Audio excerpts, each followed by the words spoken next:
Arizona has a landlord-friendly tenant screening environment with minimal state-level regulation beyond the federal baseline.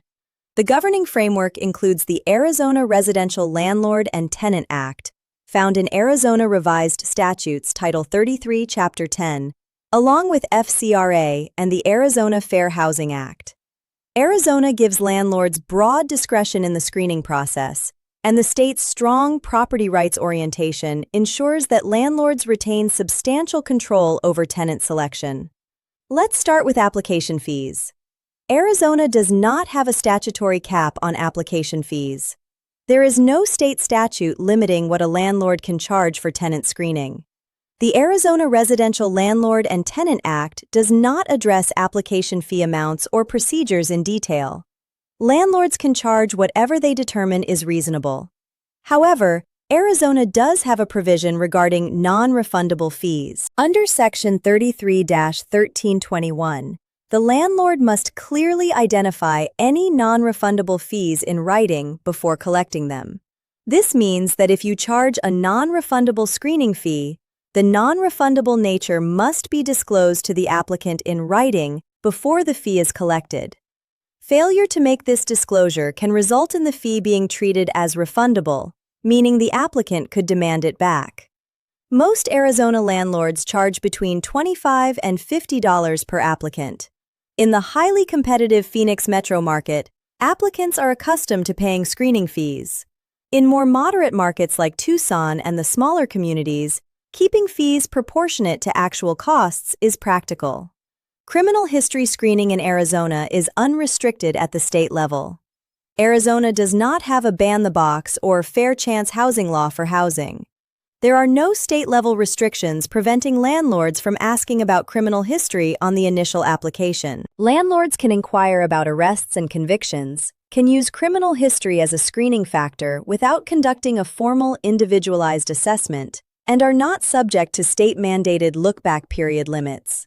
No Arizona municipality has enacted a comprehensive local criminal history screening restriction for housing. Phoenix, Tucson, Mesa, Chandler, Scottsdale, Tempe, Gilbert, and every other Arizona community operate under the same unrestricted framework.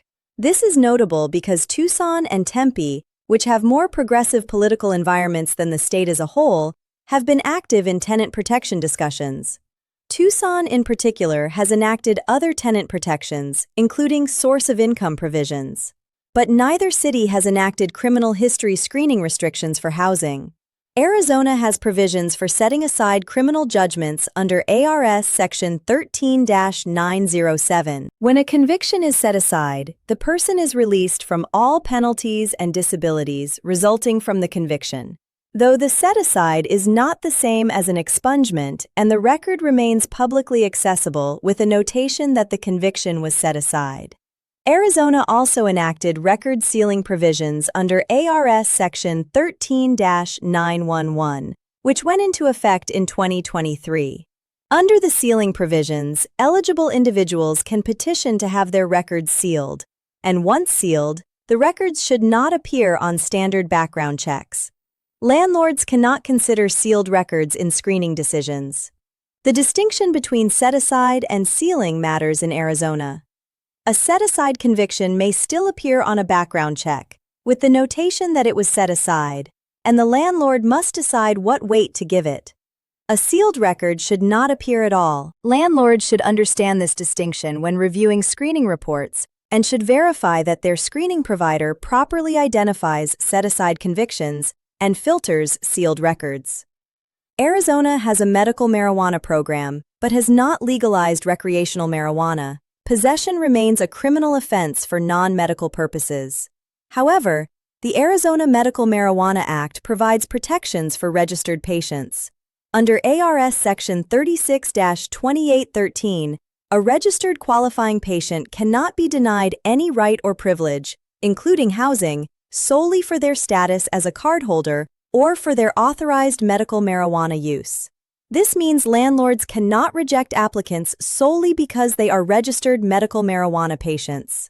Landlords can still prohibit marijuana use on the premises through lease provisions and can take action based on impairment or other lease violations.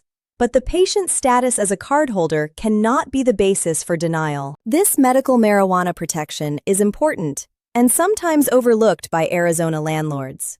If a screening report reveals a medical marijuana card or authorized medical marijuana use, that information cannot be used to deny the application. The protection is specific to registered patients using marijuana within the limits of their authorization. HUD's 2016 guidance on criminal history and disparate impact applies in Arizona. Arizona has one of the most diverse populations in the country, with a large Hispanic population, approximately 32% statewide and higher in many communities. Significant Native American populations, including the Navajo Nation, Tohono O'odham, Gila River, Salt River, and numerous other tribes, and growing African American and Asian communities. Criminal history policies that disproportionately affect these populations face scrutiny under federal fair housing law. Documenting your criteria and applying them consistently is essential in Arizona's diverse demographic environment. Source of income protection in Arizona is an area where local action has gone beyond the state baseline. Arizona does not have a comprehensive statewide source of income protection law. The state has not enacted a mandate requiring all landlords to accept housing choice vouchers. However, Tucson enacted a local source of income protection ordinance. Under Tucson's ordinance, landlords within the city cannot discriminate against applicants based on their source of income, including housing choice vouchers, Social Security, disability payments, and other lawful income sources. Landlords in Tucson must evaluate voucher-holding applicants on the same basis as market-rate applicants. The Tucson Human Relations Commission investigates complaints and takes enforcement action. Phoenix has discussed source of income protections but has not enacted them as of this recording. Tempe, Mesa, Scottsdale, and other Phoenix area cities do not have local source of income protections. Outside Tucson, participation in voucher programs remains voluntary. For landlords in Tucson, the source of income protection means you cannot state, in listings, conversations, or any communication, that you don't accept Section 8 or vouchers.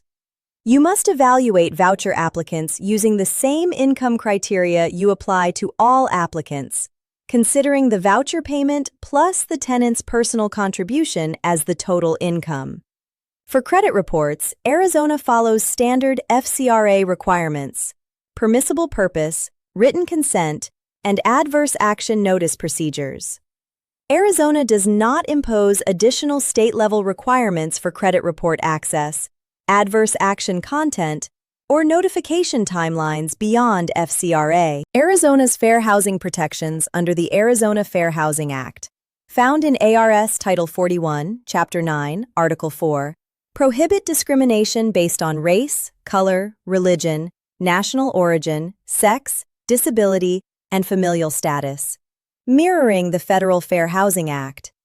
Arizona has not added sexual orientation, gender identity, marital status, age, ancestry, or source of income as protected categories at the state level. The Arizona Attorney General's Civil Rights Division investigates fair housing complaints. However, several Arizona cities have enacted local non-discrimination ordinances with broader protections. Phoenix prohibits discrimination based on sexual orientation and gender identity. Tempe, Tucson, Flagstaff, and Sedona have similar local protections. Landlords in these cities must comply with the broader local protections. Screening decisions that appear to target applicants based on sexual orientation or gender identity can result in local enforcement actions, even though state law doesn't explicitly protect these categories.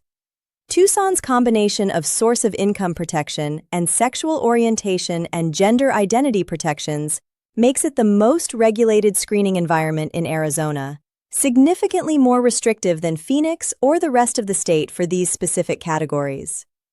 Arizona has a strong anti-retaliation provision under Section 33-1381 that creates a 6-month rebuttable presumption of retaliation if a landlord takes adverse action after a tenant exercises a legal right. While this primarily applies to existing tenancies rather than the screening process, it reflects Arizona's protection of tenants who exercise their rights. From a practical standpoint, Arizona has one of the largest and most dynamic rental markets in the western United States, driven by explosive population growth, strong employment, and the state's appeal as a destination for migrants from higher-cost states. Phoenix is the fifth largest city in the nation and the dominant rental market in Arizona. The Phoenix Metro, including Mesa, Chandler, Scottsdale, Tempe, Gilbert, Glendale, Peoria, Surprise, and Goose Creek, has one of the fastest-growing populations in the country. The economy is driven by technology. Arizona's Silicon Desert includes major operations by Intel, TSMC, and hundreds of other tech companies. Healthcare, including Banner Health, Honor Health, and Mayo Clinic's Arizona campus. Financial services, aerospace and defense, including Raytheon, Honeywell, and General Dynamics. Logistics, and a massive construction and real estate sector. Phoenix experienced some of the most dramatic rent increases in the country during the recent growth period, driven by massive population influx from California and other high-cost states. The market has moderated as significant new apartment construction has added supply, but demand remains strong.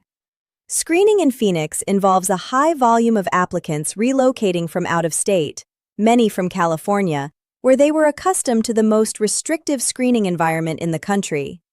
These applicants may expect source of income protections, criminal history restrictions, and fee caps that don't exist in Arizona outside of Tucson. Having an efficient process for verifying out-of-state employment and rental history ensures you can evaluate these applicants quickly.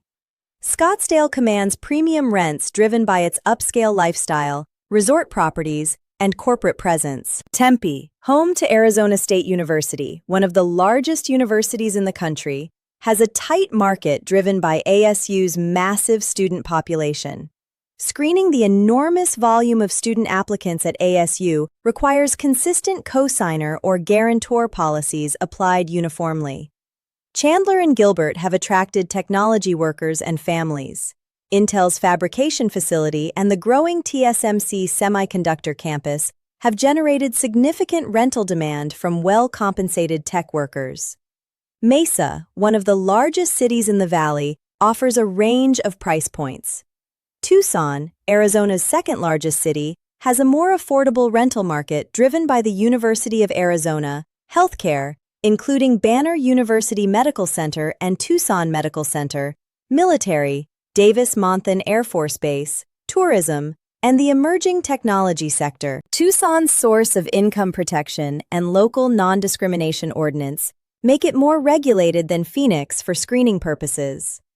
Military tenants at Davis-Monthan represent a meaningful portion of Tucson's rental market. Landlords should understand military income documentation, leave and earning statements, and BAH rates. Tucson's BAH rates are moderate. Flagstaff, home to Northern Arizona University, has a unique market driven by the university, tourism, proximity to the Grand Canyon and Sedona, and the city's mountain climate. Flagstaff has some of the highest rents in Arizona outside of Scottsdale, driven by limited supply and geographic constraints. Housing affordability is a persistent challenge, and the city has been active in exploring housing solutions. Flagstaff's local non-discrimination ordinance provides broader protections than state law. Sierra Vista, near Fort Huachuca, has a military-driven rental market. Fort Huachuca is the Army's intelligence training center and generates significant rental demand. Yuma, near Marine Corps Air Station Yuma and the Yuma Proving Ground, has a military and agricultural market. BAH rates at both installations are modest. Landlords near these installations should understand military income documentation and the SCRA. Prescott, Sedona, and the Verde Valley have retirement and tourism-driven markets with lifestyle appeal. Lake Havasu City has a moderate market influenced by tourism and retirement migration. The Navajo Nation and other tribal lands in Arizona have unique housing dynamics. Rental housing on tribal land may be managed by tribal housing authorities, and the legal framework may differ from state law. Landlords who own property near tribal communities should be aware of the specific considerations that apply. One best practice for Arizona landlords: comply with the non-refundable fee disclosure requirement under Section 33-1321. If your screening fee is non-refundable, state that clearly in writing before collecting the fee. Use a simple written form that identifies the fee amount, states that it is non-refundable, explains what it covers, and gets the applicant's acknowledgement. Failing to make this disclosure can convert your non-refundable fee into a refundable one. Another best practice: for Tucson landlords, comply with the city's source of income protection. Never state that you don't accept vouchers or government assistance. Evaluate voucher applicants using the same income criteria applied to all applicants. Document your income calculation showing the voucher payment plus the tenant's personal contribution. If the combined amount meets your standard income-to-rent ratio, the applicant qualifies. A third best practice: understand Arizona's distinction between set-aside convictions and sealed records. If your screening report shows a conviction with a set-aside notation, evaluate it in context, considering the nature of the offense, how long ago it occurred, and the fact that the court granted the set-aside as recognition of rehabilitation. If a record has been sealed, it should not appear on the report at all, and if your provider returns sealed records, they are not compliant with Arizona's sealing statute. Verify your provider's handling of both set-asides and sealed records. Arizona limits the security deposit to 1.5 months' rent. The deposit must be returned within 14 business days of the tenant vacating. If the landlord fails to return the deposit within 14 business days, the landlord may be liable for up to twice the amount wrongfully withheld. The deposit cap and strict return timeline make thorough screening important. Your financial protection is limited to 1.5 months. For the complete guide to Arizona tenant screening laws, visit tenantscreeningbackgroundcheck.com. Subscribe to our channel for every state in our tenant screening law series.